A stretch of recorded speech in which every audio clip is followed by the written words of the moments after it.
여러분, 평범한 사람이 역사를 바꾸는 엄청난 일을 해낼 수 있을까요? 어떻게 그게 가능할까요? 오늘 이야기에서는 바로 그 비결을 파헤쳐 보려고 합니다. 주제는 충성스런 일꾼을 인도하시는 하나님입니다. 오늘 우리가 나눌 내용은요, 장영훈 목사님의 설교를 바탕으로 한 건데요. 바로 창세기 24장에 나오는 이야기입니다. 아브라함의 늙은 종이 이삭의 아내를 찾아 머나먼 길을 떠나잖아요. 그 여정을 따라가면서 오늘을 사는 우리에게도 꼭 필요한 하나님의 일꾼은 어떤 자세를 가져야 하는지 함께 알아보겠습니다. 자, 한번 상상을 해보자고요. 주인의 명령 하나로 수백 킬로미터에 떨어진 낯선 곳으로 가야 해요. 이게 그냥 신부감 한 명 구해오는 그런 간단한 일이 아니에요. 하나님의 약속이 걸린 그야말로 한 가문의 미래, 아니 그 이상의 것이 내 어깨에 달려있는 거죠. 실패하면 안 되는 겁니다. 이야기는 바로 이 어마어마한 부담감 속에서 시작됩니다. 그래서 우리는 이 이름도 없는 종의 행동을 보면서 충성된 일꾼의 세 가지 특징을 딱 짚어볼 거예요. 첫 번째는 사명을 최우선으로 하는 것, 두 번째는 하나님의 인도하심을 증언하는 것, 그리고 세 번째는 분명한 결단을 요구하는 겁니다. 그리고 마지막엔 이 모든 걸 정리해 볼게요. 자, 그럼 첫 번째 원칙부터 바로 들어가 보죠. 충성스러운 일꾼은요, 아주 간단해요.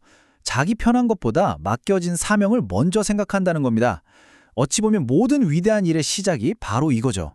생각해보세요. 진짜 먼 길을 왔잖아요. 얼마나 지치고 배가 고팠겠어요. 이제 막 맛있는 음식을 차려주는데 보통 사람 같으면 일단 좀 먹고 얘기합시다 했을 텐데 이 사람은 딱 잘라 말합니다. 제 할 일을 말씀드리기 전에는 먹지 않겠습니다. 와, 머릿속에 온통 자기 사명뿐이었던 거예요. 이 한마디가 정말 모든 걸 보여주죠. 바로 이 부분에서 그의 선택이 정말 대단한 거예요. 한쪽에는 피곤해, 배고파 하는 아주 본능적인 욕구가 있고요. 다른 한쪽엔 주인의 명령을 완수해야 한다는 무거운 책임감이 있는 거죠. 그런데 그는 망설이지 않고 사명을 선택했어요. 사실 우리도 매일 그렇잖아요. 편한 길과 책임져야 할 길 사이에서 고민하는데 이 종의 분명한 우선순위가 우리에게 딱 길을 보여주는 것 같아요. 근데 더 놀라운 게 뭔지 아세요? 성경에 이 종의 이름이 단 한 번도 안 나온다는 거예요.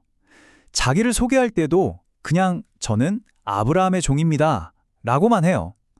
요즘 우리는 어떻게든 내 이름, 내 직함을 내세우려고 하잖아요. 그런데 이 사람의 정체성은 오로지 아브라함의 종이라는 그 사명 자체였던 거죠. 그러니까 흔들릴 수가 없었던 겁니다. 자, 그럼 이제 두 번째 특징으로 넘어가 볼까요? 충성스러운 일꾼은요, 모든 과정에서 하나님이 어떻게 일하셨는지를 분명하게 이야기합니다. 쉽게 말해서 내가 잘해서 된 게 아닙니다 라고 말하는 거죠. 이 종이 리브가가 가족 앞에서 자초지종을 설명하는 걸 들어보면요, 진짜 한 편의 영화 시나리오 같아요. 모든 장면을 하나님의 계획이라는 관점에서 착착 설명해요. 주인이 이런 명령을 내리셨고, 그래서 제가 우물가에서 이렇게 기도했더니 놀랍게도 리브가를 만나게 해주셨습니다 하고요. 전부 다 자기 머리에서 나온 게 아니라 하나님의 완벽한 시나리오였다고 고백하는 거예요. 그리고 그의 고백의 핵심, 딱 한 문장이 바로 이겁니다. 여호와께서 나를 바른 길로 인도하셨다.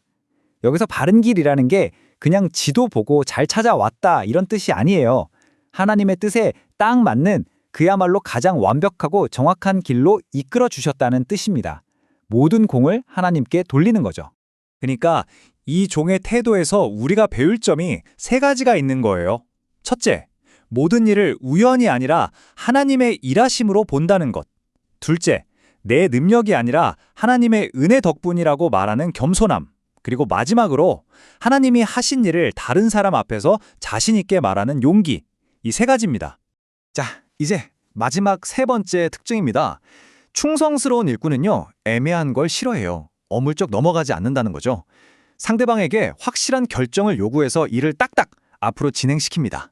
자초지종을 다 설명하고 나서 이 종이 정말 단도직입적으로 질문을 던져요. 이게 그냥 어떻게 생각하세요 정도가 아니에요. 자, 하나님이 이렇게까지 길을 보여주셨는데 당신들 뜻은 뭡니까? 인자함과 진실함으로 답해 주십시오 하고요. 시간을 끌지 말고 예스인지 노인지 확실히 말해달라는 거죠.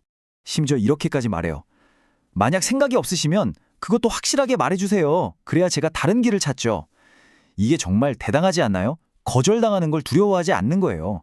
어정쩡하게 기다리는 것보다 차라리 확실한 거절이 낫다는 걸 아는 거죠. 왜냐? 여기서 안 되면 하나님이 다른 길을 열어주실 거라는 믿음이 있으니까요. 이건 조급한 게 아니라 아주 깊은 믿음인 겁니다.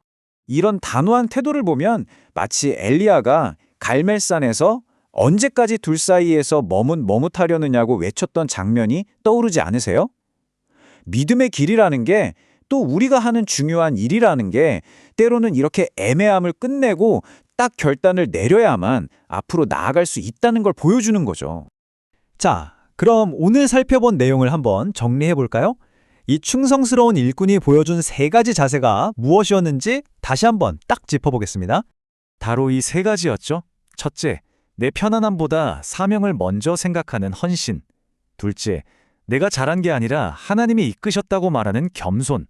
그리고 셋째, 애매한 걸 참지 않고 확실한 결단을 요구하는 담대함. 이겁니다. 결국 핵심은 이거예요. 하나님은요, 흠 하나 없는 완벽한 사람을 쓰시는 게 아니라는 겁니다. 오히려 우선순위가 분명한 사람, 맡겨진 일에 충성하는 사람을 통해서 당신의 큰 일을 이루어 가신다는 거죠. 그러니까 우리가 완벽해야 한다는 부담을 가질 필요가 없어요. 그저 충성스러우면 되는 겁니다. 오늘 이야기를 마무리하면서 우리 각자에게 이 질문을 한번 던져보면 어떨까요? 지금 내 인생의 가장 중요한 우선순위는 뭘까? 이 이름 없는 종의 이야기가 오늘을 살아가는 우리의 삶에 어떤 길을 가야 할지 깊은 생각과 영감을 주었으면 좋겠습니다.